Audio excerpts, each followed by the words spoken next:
Ey benim küllenmiş sevdam, az mı yandım senin için? Hala göğsümde titreyen bu yüreğim senin için, bu yüreğim senin için. Öyle hasretim ki sana, gittin acın kaldı bana.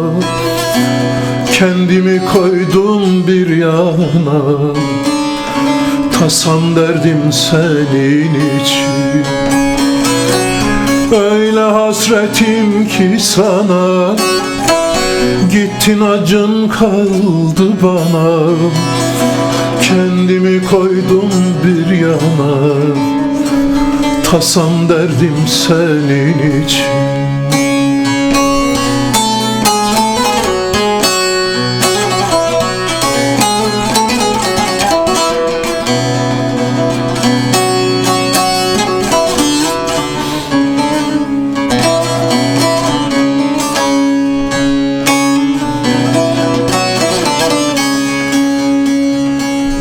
Ey kimim kimsen bildiğim, candan yürekten sevdiğim, benim hayatta güldüğüm, ağladım senin için, ağladım senin için. Bakıp yanan yüreğime asla acımam kendime, aldırmam bunca derdime. Dertlendim senin için. Öyle hasretim ki sana, gittin acın kaldı bana.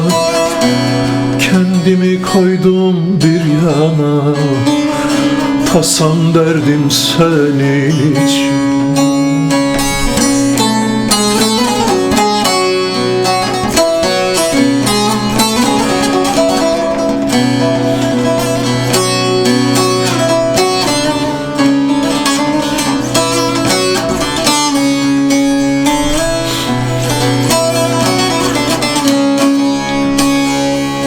Celale cansın bu tende, bir ömür yaşarsın bende.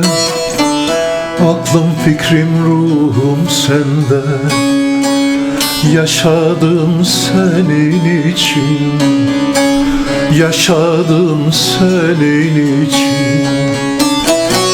Öyle hasretim ki sana, gittin acın kaldı bana.